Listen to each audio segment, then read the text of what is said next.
Plant water relation या chapter मध्ये आज सविस्तर चर्चा करणार आहोत. हा जो चॅप्टर आहे परीक्षेसाठी 5 गुणांसाठी आहे, विथ ऑप्शन 7 गुणांसाठी आहे. आपण जर या इंट्रोडक्टरी पार्ट मध्ये जर बघितलं तर plant obtain the variety of substances from their surroundings, just like to the water, minerals, nutrients, food, gases like the CO2 and O2.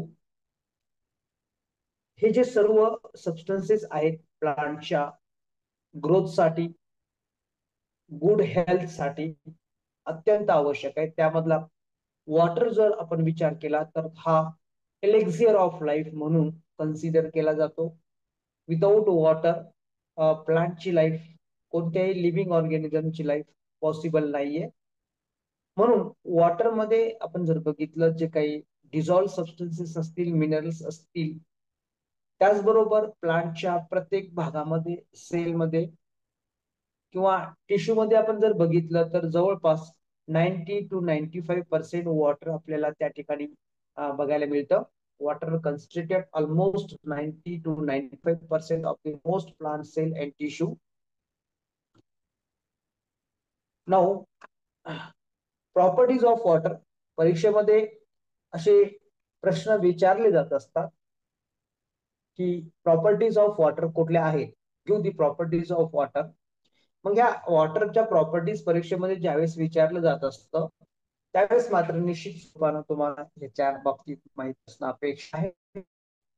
पहिलं जर आपण प्रॉपर्टीज बघितली, in the form of the liquid. Water हे liquid form मध्ये असतं at a room temperature. Room टेम्परेचरला ते liquid form मध्ये आपल्याला अवेलेबल असतं. त्याची एक महत्वाची प्रॉपर्टीज आहे. It is the best solvent for the most of the solutes. Most of the सोल्युट्सला वॉटर हे बेस्ट सॉल्व्हेंट म्हणून वापरलं जात असतं किंवा बेस्ट सॉल्व्हंट म्हणून ते ओळखलं जातं. बेस्ट आहे. त्याचा पीएच जो असतो हा न्यूट्रल असतो. ज्यावेळेस वॉटर हे प्युअर फॉर्म मध्ये असतं त्यावेळेस त्याचा पीएच आपल्याला न्यूट्रल फॉर्म मध्ये बघायला मिळतो. त्याचबरोबर अनेक बायोकेमिकल रिएक्शन हा बेस्ट ऍक्वियस मीडियम म्हणून सुद्धा आपल्याला बघायला मिळेल. ह्याची प्रॉपर्टीज आहे ऍक्वियस मीडियम हा मीडियम ठरतो जेव्हा अनेक बायोकेमिकल रिएक्शन्स होत असतात तेव्हा त्या बायोकेमिकल रिएक्शन मध्ये ऍक्वियस मीडियम म्हणून तो बेस्ट परफॉर्म्स करत असतो. त्याचबरोबर इट इज रॉ मटेरियल्स. तो एक रॉ मटेरियल्स आहे for the process of the photosynthesis. ही एक फिजिओलॉजिकल प्रोसेस आहे आणि ह्या फिजिओलॉजिकल प्रोसेससाठी वॉटर हे रॉ मटेरियल म्हणून त्या ठिकाणी वापरलं जात असतं. So water has also the properties like the specific heat. त्याला एक स्पेसिफिक हीट सुद्धा आपल्याला त्या ठिकाणी बघायला मिळते. अँड हीट व्हेपरायझेशन सुद्धा आहे. म्हणजे वॉटरचं व्हेपरायझेशन होतं, बाष्पीभवन होत असतं आणि त्याला हाय हीट ऑफ फ्युजन सुद्धा आहे. म्हणजे ज्यावेळेस त्याला हाय हीट ऑफ फ्युजन मध्ये त्याची प्रॉपर्टीज आहे, स्पेसिफिक हीट त्याला आहे पर्टिक्युलरली. त्याचबरोबर आपण जर बघितलं तर हे जे वॉटर आहे, this waters is the available when are the plants and then plant absorbing the waters by the particular organs of the plant, the body of the vegetative parts. Particularly vegetative parts आपण जर बघितले तर त्यामध्ये root is the main water absorbing organ आहे. Plant मध्ये जे water absorbing केलं जात असतं ते मोस्ट ऑफ दी रूट मध्ये होत असतं. रूटच्या पर्टिक्युलरली आपण बघणार आहोत की त्यामध्ये रूट हेअर जे ऍब्सॉर्बिंग एरिया आहे, हा ऍब्सॉर्बिंग एरियामध्ये किंवा त्याला ऍब्सॉर्बिंग झोन म्हटलं जातं, ज्यामध्ये रूट हेअर्स असतात. रूटच्या पर्टिक्युलर रिजन मध्ये त्या ठिकाणी वॉटरचं ऍब्सॉर्बिंग होत असतं. त्याचबरोबर आपण जर बघितलं की आता टेरेस्ट्रियल प्लांट जे असतात त्याला आपण लँड प्लांट सुद्धा म्हणतो.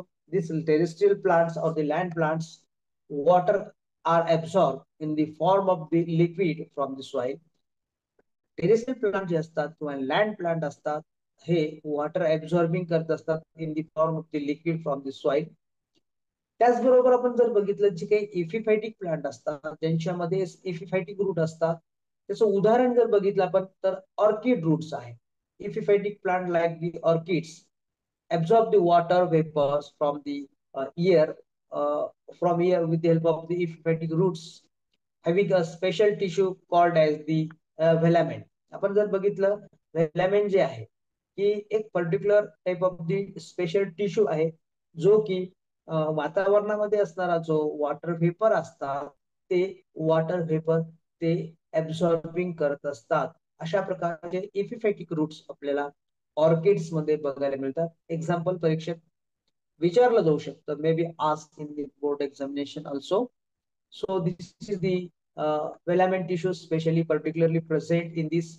नाऊ आता आपण जर बघितलं region of the root, root region जो आहे ज्यामध्ये स्ट्रक्चर परीक्षेमध्ये विचारलं जात असतं. Now this is the structure of the root region. Now maturation region आहे, रूट हिअर रिजन्स आहे, त्याचबरोबर रूट हिअर्स त्याच्यामध्ये आपल्याला बघायला मिळतील, झोन ऑफ इलॉंगेशन. अशा स्वरूपाची एक डायग्राम परीक्षेत विचारली जात असते रिजन्स ऑफ रूट. त्यावेळेस मात्र अशा प्रकारचा वेगवेगळे रिजन्स आपल्याला झोन आपण त्याला म्हणू शकतो. मॅच्युरेशन झोन असेल, रूट हिअर झोन असेल, रूट हिअर असतील, झोन ऑफ इलॉंगेशन असेल ते पर्टिक्युलरली, आणि मेरिस्टमॅटिक रिजन असेल, रूट कॅप असतील, आपण या ठिकाणी बघू शकतो. तर हे पर्टिक्युलरली बघा की रूट कॅप आहे. त्याचबरोबर इथं जर आपण बघितलं तर हे तुम्हाला स्पष्ट दिसेल की मॅच्युरेशन झोन असेल, रूट हिअर असेल, रूट हिअर झोन असेल, झोन ऑफ इलॉंगेशन असेल, मेरिस्टमॅटिक रिजन असल्याने कॅप रूट असेल. आपण जर पर्टिक्युलरली अशा स्वरूपाचं डायग्राम जर बघितली तर रूट हिअर कसा आहे, तर ह्या रूट हिअर मध्ये परीक्षेमध्ये प्रश्न विचारला जात असतो की ज्यावेळेस की देर is the root hairs is the extension of epidermate cell, epiblema cell. This type of the question is asked in the board examination for describe the structure of the root hair. Root hair is the extension of epidermal cells. आपण देख सकते हैं, आता ह्या ठिकाणी बघू शकतो आपण हे जे रूट हेअर्स जे आहे ते root hair extension of the epiblema cell. ह्याच्यामध्ये एक इपिप्लेमस सेल आहे. मी ह्या ठिकाणी पेन्स घेतो.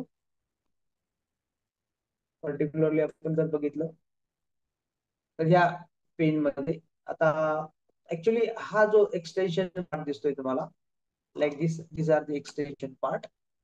दिस is the nothing but the extension of the epiblema cell. This epiblema cell, now this is the epiblema cell which are the going to the extension, and root here approximately 1 to 10 mm long. त्याची जर length आपण जर बघितली त्याची length of this now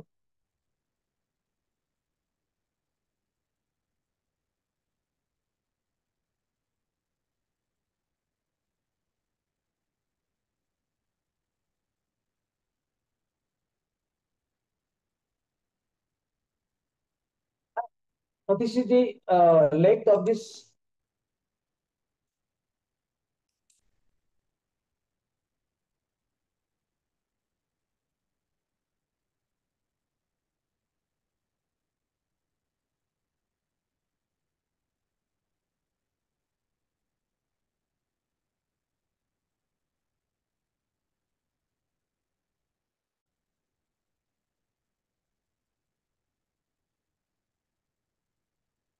आता या ठिकाणी आपण बघू शकतो की रूट हिअरचं जो अप्रॉक्सिमेटली 1 to 10 mm लॉंग, त्याची लेंथ जर बघितली, दिस इज द लेंथ ऑफ दिस, जी लांबी आहे किती आहे 1 to 10 mm long. It is short lived. ये कैसे होते हैं, ये शॉर्ट लिव्ड होते हैं. इनमें there is the no long term lived, it is a short lived. And delicated one, this is the 3 या 4 days में वो डेड हो जाते. It is a short lived delicate one and it shows the large vacuoles surrounded by the thin film of cytoplasms that is known as the cytoplasmic contents are the present in the centers. Centre मध्ये त्या ठिकाणी व्हॅक्युल्स आपल्याला बघायला मिळेल. हे ते बघा या ठिकाणी एक व्हॅक्युल्स आहे, इथं empty space, this is the vacuoles. Now here vacuoles, हा व्हॅक्युल्स आहे. त्याच्यानंतर हे रूट हेअरचं एक्सटेन्शन आहे. आणि now this is the nucleus one and cell wall and cell membranes, plasma membranes also. अशा प्रकारचं स्ट्रक्चर परीक्षेत तुम्हाला विचारलं जात असतं. जो परीक्षेमध्ये तुम्हाला 2 मार्कासाठी डायग्राम पण विचारली जाऊ शकते. त्या ठिकाणी 2 मार्कासाठी तुम्हाला स्ट्रक्चर सुद्धा विचारलं जाऊ शकतं. Describe the structure of the route hairs.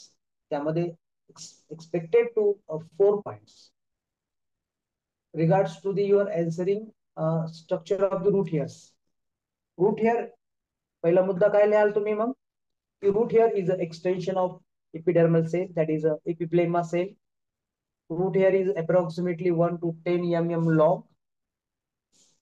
Second one, it is a approximately 1 to 10 mm long, and it is a short lived and delicate one. नाजुक असतात, बहुत ही सॉफ्ट होते हैं, हाथ लगाया तो जल्दी से गिर जाएगा.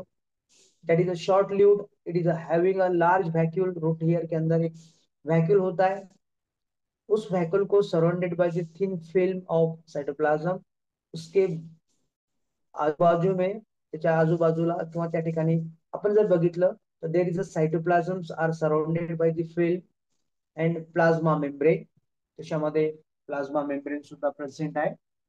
Now this is the structure of the root hairs. आता आपण जर बघितलं वॉटरला जो अवेलेबिलिटी ऑफ वॉटर्स आहे, तर ते वॉटरची अवेलेबिलिटी जी आहे, दिस अवेलेबिलिटी ऑफ वॉटर्स, ह्याच्यावर सुद्धा प्रश्न परीक्षेत विचारला गेलेला आहे. This type of the content is also the important regard to the examination point of view, and also the definition भी पूछा जा सकता है. क्या क्या डेफिनेशन है. ग्रेविटेशनल वाटर क्या होता है, हाइग्रोस्कोपिक वाटर क्या होता है, कंबाइंड वाटर किसको बोलते हैं, और कैपिलरी वाटर क्या होता है. इस प्रकार का क्वेश्चन पिछली कुछ परीक्षाओं में पूछा गया है. ग्रेविटेशनल वाटर है, हाइग्रोस्कोपिक वाटर है, कंबाइंड, उसके डेफिनेशन पूछे गए. What is the definition of जो water availability to the absorption of the to the roots, water available to root for the absorption. पहला जो है ग्रेविटेशनल वाटर, ये क्या होता है, water move toward the gravitational force of the earth. जो water move होता है toward the gravitational force of earth. हमें पता है ग्रेविटेशनल फोर्स क्या होता है, हमने पढ़ा है. जो भी ऊपर फेंके, ऊपर जो भी ग्रेविटेशनल फोर्स जो होता है वो नीचे खींचता है. वैसे ही वाटर क्या होता है, हमने अगर सरफेस ऑफ सॉइल के ऊपर पानी डाल दिया तो क्या होता है, वो नीचे जाता है. That move the water to the gravitational force of the अर्थ.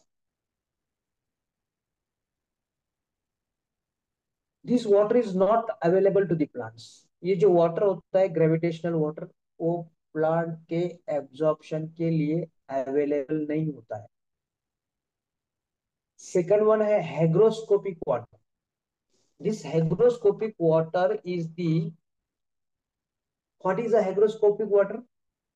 Fine soil particles absorb and hold the water is not available to the plants. ये भी water plants को available नहीं होता है. हे सुद्धा water प्लांटच्या एब्जॉर्प्शन साठी अवेलेबल होत नाही.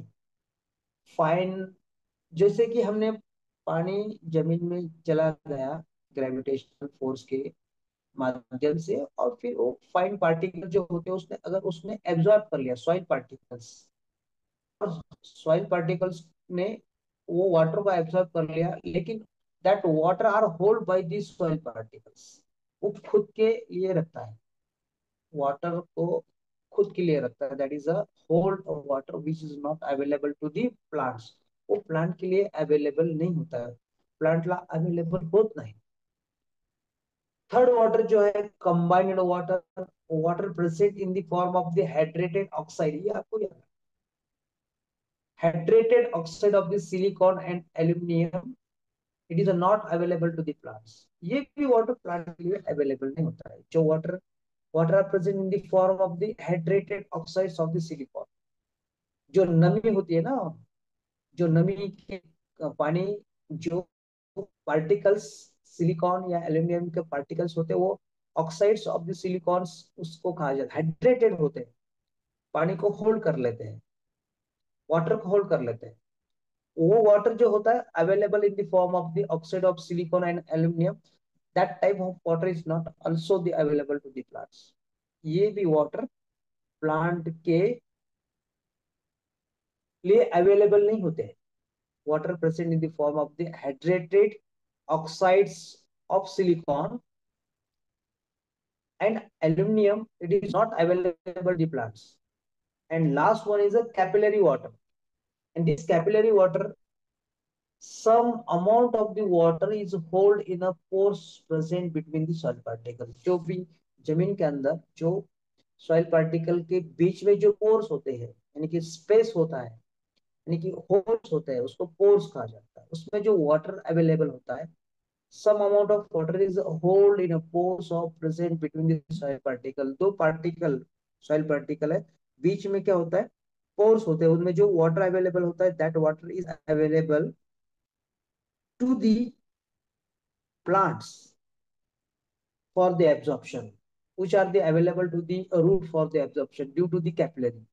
उसके अंदर जो कैपिलरी होती है, जो पोर्स होता है, उसके कारण बीच में जो पानी होता है दो सॉइल पार्टिकल के बीच में, it is available for the absorption, it is the available for the absorption. ये वाटर जब रूट के लिए एब्जॉर्प्शन के लिए जब रेडी होता है, अवेलेबल होता है, तो उसको बोलते हैं हम कॅपिलरी वॉटर. हे कॅपिलरी वॉटर जे आहे हे प्लांटच्या ऍब्झॉर्प्शन साठी, रूटच्या ऍब्झॉर्प्शन साठी अवेलेबल होत असतं. अशा पद्धतीनं अशा प्रकारचे प्रश्न, इस प्रकार के क्वेश्चन परीक्षे में परीक्षेत विचारले जात असतात.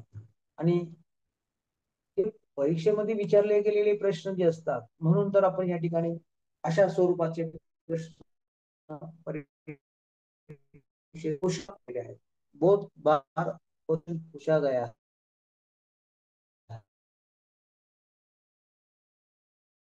Action of water by the root from the